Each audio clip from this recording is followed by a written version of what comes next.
Alright, hello everyone and welcome back to Kottabos Space Program, where today we are having a look at yet another fun mod, this time in the form of a civilian population being made by forum user Michael Hester07, and this is a very intriguing mod based entirely around colonizing the Kerbal system. Now, as you know, there are a couple of other sort of colonization mods out there, but they all focus on you sending Kerbals to those places, and then your Kerbals just surviving there. This is actually wanting to take your space program to the next level of you actually sending civilians, and not just trained, or, well, maybe, possibly trained Kerbals out into space. Now, this does it by a variety of parts mods, as well as using the open resource system to actually accomplish this, and it is quite cool. So let's head into the VAB and take a look at all the parts. Now, I have once again gone ahead and made my own little civilian population subcategory here, so we should be good to go with all the parts. Not many for the time being, but I do hope that many more things get added in the future, as that would be quite fun.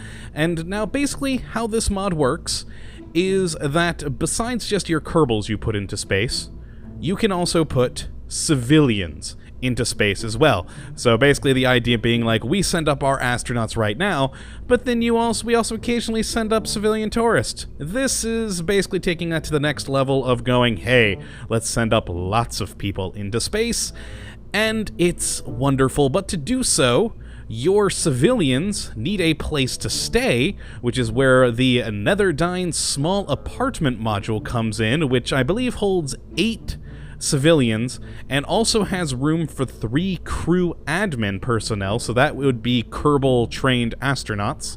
We then have the large civilian quarters, which hold 25 willing victims, or guests rather. And then lastly we have the civilian apartment complex, which holds 50. Now these things are freaking massive. So this is just the 8-person one, which honestly I have to say is kind of my favorite right now of them, purely because I find it, you know, kind of intriguing, the detail thrown into it. Now, as you can see, this is sort of the size of the 8-person module here. Quite big, honestly. And inside, you can see 8 beds in there, some plant life for people, lovely little table with a Kerbal coffee mug on it.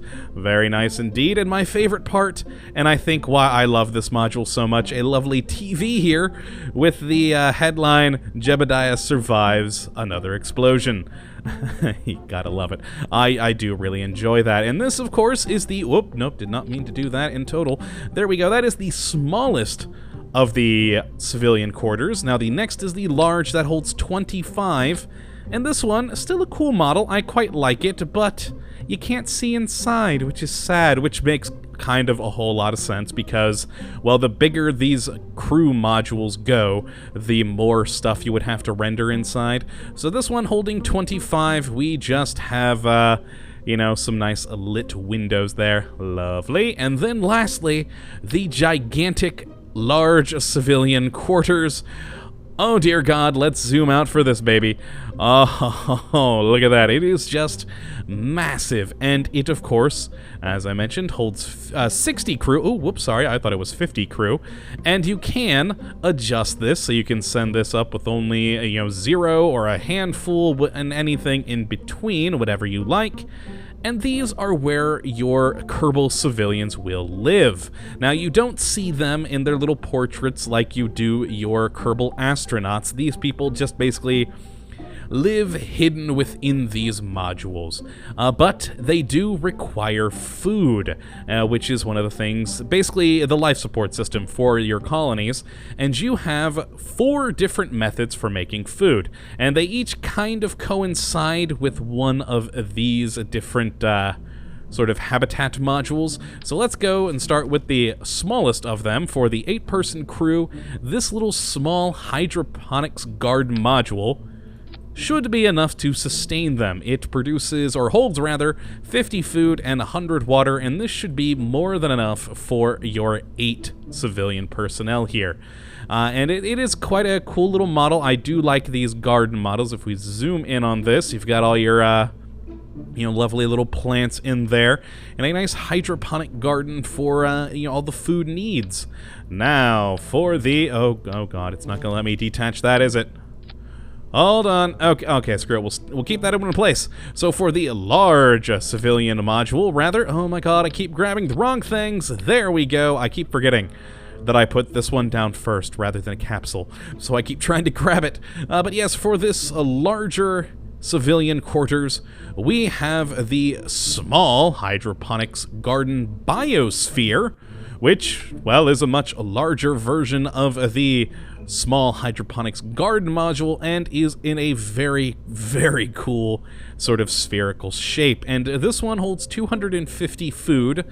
I'm still not quite sure why it doesn't hold water like the hydroponic one. I guess, I don't know. I don't know why, but there is another part here we'll get to in a moment that I'm not sure if it's quite functioning yet, so maybe that is just something that's in the early stage of this mod. But yes, this small hydroponic garden biosphere should produce enough food for this colony here. And then lastly, with the ginormous, oh boy, civilian apartment complex, we have the large hydroponic garden biosphere here, which, oh god, it's not enough room in the VAB. Hold on, zoom out more. Lift this up, and there we go, a gigantic upside down tree essentially in here. I love this thing. It's massive and should be enough food to support this apartment complex with 500 food in here. Now again, it starts with 0, but we can crank all of these up and they will of course produce food at the cost of electricity. So when you're outside in the real world, you can hit a little button here to activate food generation and it will tick up. And yeah, it's quite lovely. Now we do also have a 4th method for food production, which is made for planetary bodies. I mean, technically any of these biospheres or hydroponic gardens could be used either in orbit or on the surface of a planet, but there's one that is just gorgeous that is mainly built for planets, and that is the Farm Biodome. And this thing is amazing. Hold on, let's oh, there, oh no, upside down. There we go, horribly placed inside, but there we are. We have a farm biodome, and each of these little nodules coming off of it is an attachment point. So you could say, check another hydroponic garden off to the side there. You are able to do that. Or, of course, build off more of these civilian quarters. And this thing produces a crap load of food. It can hold up to 1,000, and it's basically made to support a very large population. And I just love the look of this thing. It's so cool. Oh, man. And, you know, it used Note Clip to add some things inside there. You could really make that look quite interesting and nice. But yes, that is the food production. And let's just pop that in there. Now, I said there was another part that I'm not entirely sure about with the farming. I think it's something that's yet to be implemented, but we have this small wastewater tank, which is supposed to be used to store water from the garden, so after it's been used. But for the time being, I can't seem to make this thing work. I think it's not quite implemented yet, so hopefully it will be soon. This is only version 0.1 of this mod, so it still has a ways to go. But yes, I'm assuming down the road, this water in here will eventually go down. You collect it in here and maybe add some sort of recycling unit in the future. Who knows? That is something that hopefully will come down the road.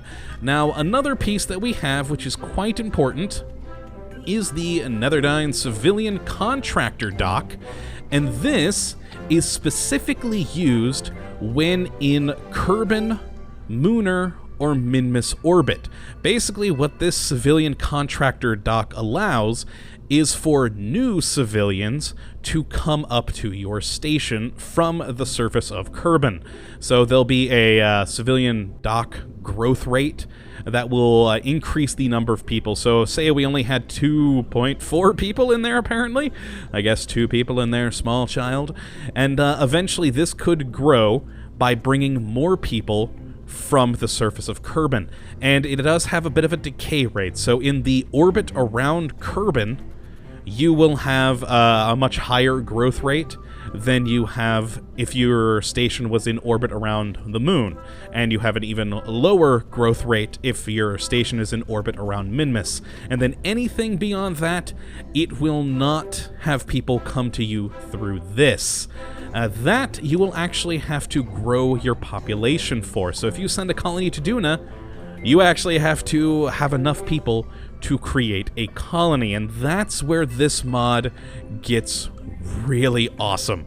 Because if you have 50 people at least in between your modules, so preferably one of these large apartment complexes which holds 60, once you have at least 50, they will actually start to breed and create new Kerbal civilians.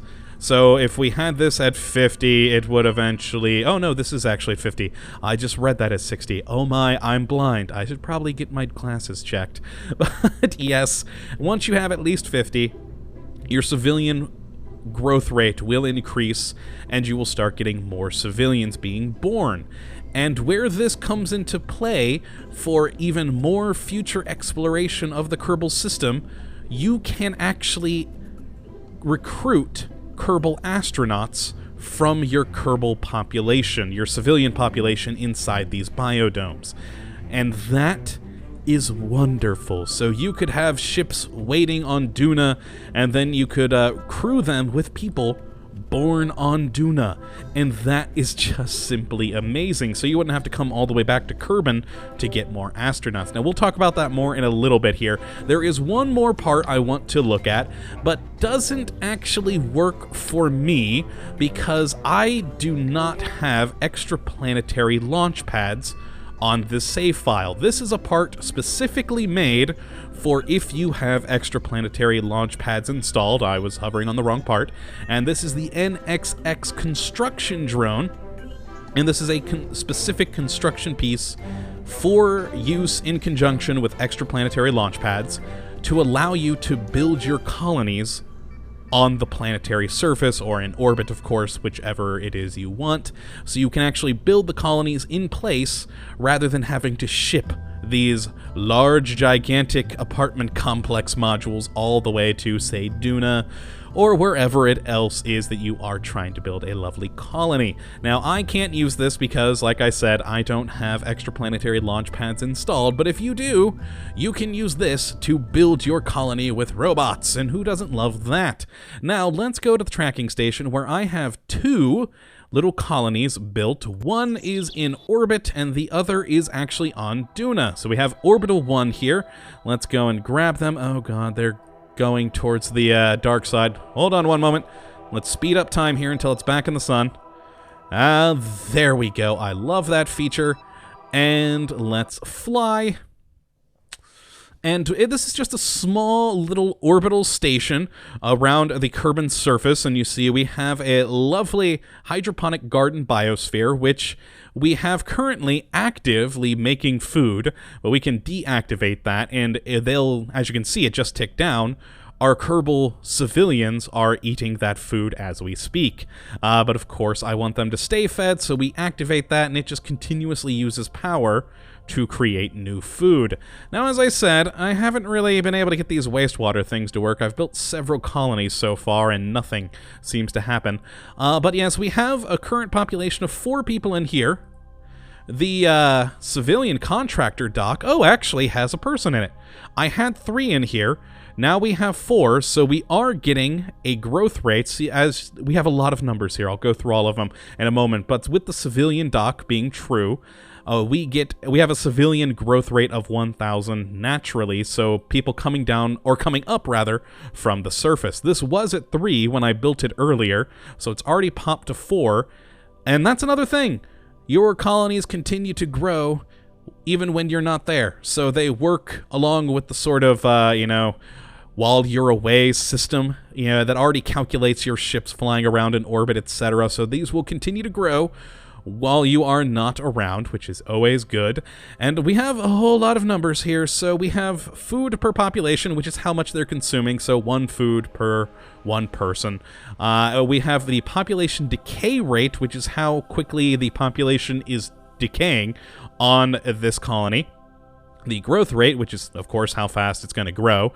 We then have the reproduction rate, which is 50, growth rate at 1,000. And these all numbers, they have full-on explanations, which you would be much better suited by reading the description on the forum for all of them. The growth timer, which counts up to when we should get another populace or person, a civilian on the station. Our decay timer if we were losing population, which of course we are growing our population right now, so we're good. Our consumption rate, so how quickly we're consuming food if there is a civilian dock attached to this colony, which of course we do, and its growth rate.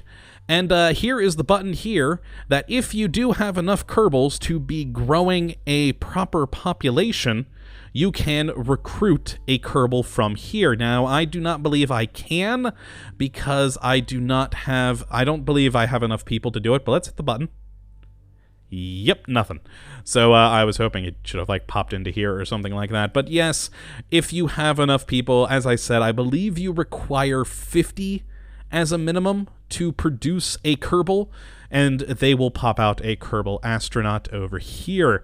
And yeah, so that's lovely. So you can actually create new astronauts through these colonies, which I absolutely love. And this is just a small little orbital colony.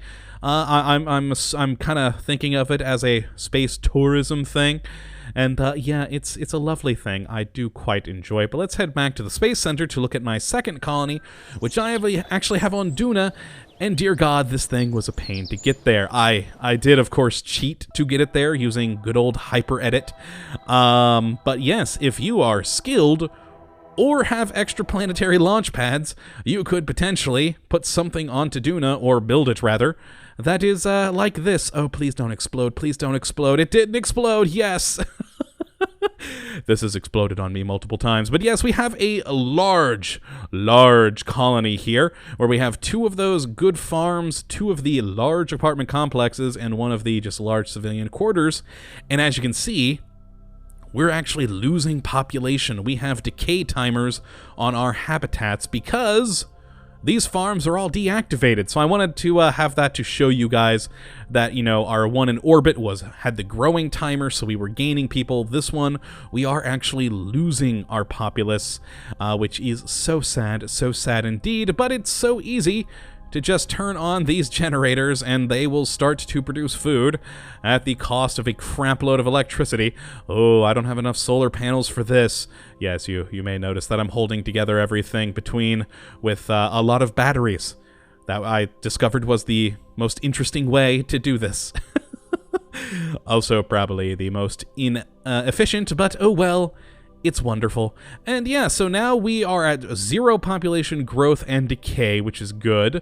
So hopefully, as our food stores build up, we should start to see population growth. And I'm curious, between everything... Oh! Our civilian population did drop when I just recruited a Kerbal. But we did not get a new Kerbal. Interesting.